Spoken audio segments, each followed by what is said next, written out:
Em nosso estudo de hoje, a lição 26 do livro Bênção de Paz, louvemos o bem. Saudai a todos os vossos guias, bem como a todos os santos. Paulo, na Epístola aos Hebreus, capítulo 13, versículo 24. Ante a dificuldade inconteste para servir a causa do bem e da verdade entre os problemas do mundo, imitemos os espíritos corajosos que nos abrem caminho. Louvemos os que tiveram suficiente valor para aceitar a humilhação de si mesmo a fim de serem fiéis à própria consciência, os que recusaram vantagens materiais para não conluiarem com o erro, os que atravessaram longa existência dedicados a melhorar as condições dos seus semelhantes, os que renasceram em dolorosas provações no veículo físico e não permitiram que a dor lhes suprimisse a cota de serviço à comunidade, os que sofreram a morte prematura a fim de que a ciência avançasse sobre trilhas corretas, e aqueles outros que suportaram perseguições e calúnias por amor a seus irmãos sem abandonar a tarefa que o Senhor lhes confiou quando poderiam ter fugido. A eles devemos todos os bens que desfrutamos na terra nos domínios da lei, da cultura, da civilização e do progresso. Eles foram homens e mulheres que lutaram e choraram entre obstáculos e paixões, semelhantes aos que nos marcam a vida. Entretanto, obedeceram mais cedo que nós às leis do Senhor e ainda agora nos esclarece que por cima dos nossos corações, por enquanto chumbados ao magnetismo do planeta, brilham os caminhos do futuro, rasgados de horizonte a horizonte, de céus abertos através dos quais um dia nossa alma livre e redimida subirá de ascensão em ascensão para além das estrelas.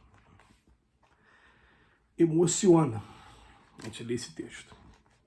Emociona porque a gente pegou o costume, já de um bom tempo para cá, de quando está na casa espírita, a gente, quando é convidado a fazer a prece, a gente sempre começa a nossa prece pedindo a Jesus que possa estar abençoando a esses que estão aí invisíveis, que poderiam estar fazendo 1 milhão de outras coisas, sabe? Já que há várias moradas na casa do Pai, e eles estão dedicados àquele momento ali, aquela reunião, estão trabalhando do outro lado, né, de maneira anônima, sem a gente perceber.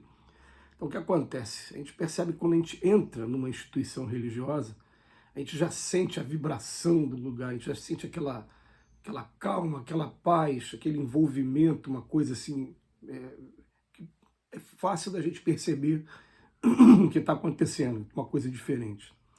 E são eles que, desde que a gente coloca o pé para dentro, começam a nos envolver com seus sentimentos. Aí o Emmanuel vem falar da conquista desse. Quem são esses que estão fazendo isso hoje? Ele está dizendo, ó, eu estou aqui do outro lado da vida e estou assistindo. Normalmente quem está aí à frente, e eu vou estender para todas, está à frente das igrejas católicas, em frente dos templos evangélicos, das igrejas protestantes, e também com a gente aqui também no meio espírita, são espíritos que já conseguiram vencer grandes provas e por amor a cada um de nós e por missão dada pelo Cristo. Hoje eles vão receber diversos nomes, pode ser guia, pode ser mentor, pode ser Espírito Santo, né, como aqueles que acreditam que é um Espírito só, né, unificam tudo na pessoa de um só, sem problemas. Eles vão receber vários nomes, mas eles vão cumprir o papel de nos orientar com a conquista que eles já tiveram.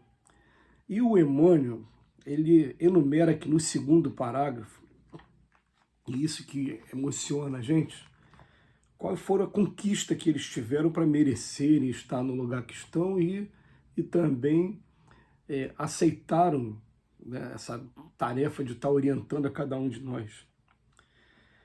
Primeiro, louvemos os que tiveram suficiente valor para aceitar a humilhação de si mesmos, a fim de serem fiéis à própria consciência. Eu tenho falado muito com alguns amigos mais próximos. A gente aprendeu que aquele que é macho, aquele que é homem de verdade, tem que enfrentar os desafios até com violência. E hoje eu digo, macho de verdade é aquele que fica caladinho, que sabe dar a outra face, quando baterem numa face, que sabe dar a capa quando pedirem a túnica, sabe caminhar 2.000 passos quando pedirem 1.000 passos. É aquele que, mesmo sofrendo a agressão, seja ela física, seja ela verbal, consegue ainda ter um pouquinho vamos botar assim, de faltou a palavra, não é gratidão, não. Então perdi um pouquinho de consideração com aquela pessoa. Aquela pessoa que você está olhando para ela e falando assim, eu tenho que perdoar essa pessoa. Quando fala aceitar a humilhação de si mesmo, não existe humilhação maior do que a que o Cristo passou em seu martírio para mostrar o quanto é bom você ter a sua consciência tranquila e o quanto é bom você cumprir aquilo que foi determinado por Deus. Logo em seguida ele fala assim, ó, os que recusaram vantagens materiais para não conluiarem com o erro. Conheci pessoas assim que eu trago aqui no fundo do meu coração. Pessoas que trabalhando com funções que visam, que trabalham com licitação pública, que trabalham com essa parte toda de negociação, e falou assim, eu quero sair daqui com a minha consciência tranquila. E verifiquei realmente que essa pessoa, por isso que eu guardo aqui no fundo do meu coração como um grande exemplo. Então, as pessoas que recusaram vantagens materiais de todas as maneiras. Não quero ter vantagem, não. Eu quero ter minha consciência tranquila. Depois ele bota aqui. Aqueles que atravessaram longa existência dedicados a melhorar as condições dos seus semelhantes. Aí você pode estender para todos os ramos que você imaginar. Ramos da educação, ramos da medicina, ramos do comércio, todos os lugares. Muitas pessoas que tiveram longa existência dedicadas a fazer o melhor. Outros que renasceram em dolorosas provações no corpo físico, com doenças gravíssimas, não permitiram que a dor lhes suprimisse a cota de serviço à comunidade. Cada vez que uma enfermidade aparecia, tá bom, a gente sente o baque? Sente. Agora, como é que a gente faz para poder continuar servindo? E me emociono mesmo, gente. Me emociono mesmo quando porque é isso aqui que a gente almeja, é isso aqui que a gente mais quer na vida. Depois coloca que os que sofreram a morte prematura a fim de que a ciência avançasse sobre trilhas corretas. Isso também a gente pode colocar muitas pessoas. A gente vê quantas pessoas morreram em laboratórios enquanto uma determinada vacina estava sendo experimentada. Quantas pessoas morreram na construção de uma ponte Rio-Niterói aqui no Rio de Janeiro, ou numa construção da usina hidrelétrica de Itaipu, lá em Foz do Iguaçu, nessas grandes obras, sofreram morte prematura a fim de que a ciência avançasse.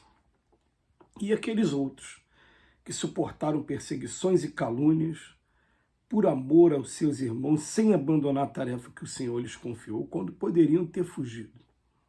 Gente, esse roteiro aqui, que o Emmanuel estabelece para a gente, é o roteiro que cada um de nós, a gente deve estar sempre tendo uma oportunidade de ler, reler e falar assim, meu Deus, como é que anda a minha vida agora com as provas que têm aparecido para mim, com as provas que o Pai tem me direcionado. É claro que o Emmanuel ele vem falar assim, a eles devemos todos os bens que desfrutamos na terra, nos domínios da lei e da cultura.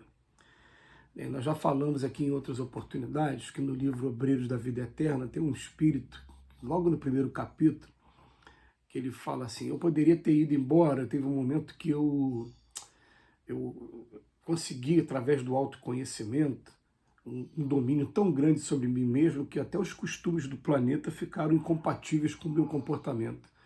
Mas chegou num ponto em que eu não conseguia mais subir e eu percebi que luzes passavam por mim o tempo todo, e eu lá na Terra, vinha aqui na Terra, vinha em todas essas regiões, as 7 esferas de vida que existem aqui na Terra, e toda hora vinha aqui, ajudava, e falou, peraí, então o segredo aqui para você completar as provas aqui da Terra é depois que você adquiriu a luz, você tem que espalhar essa luz sobre a Terra, porque o candeeiro não foi feito para ficar embaixo da cama, e sim num local que possa iluminar todos. Então ele vem falar para a gente, esses homens, depois de ter vencido todos esses obstáculos, eles estão aqui agora de maneira invisível, orientando a cada um de nós, estimulando a cada um de nós, nos dando perseverança, nos dando resignação com esses defeitos que ainda seguram a gente aqui na retaguarda. E são esses espíritos que um dia a gente vai olhar olho a olho e vai falar, meu Deus, como eu agradeço a vocês. Por sinal, eles vão falar, eu também tenho a quem agradecer. A solidariedade espiritual. Que Jesus nos abençoe hoje e sempre.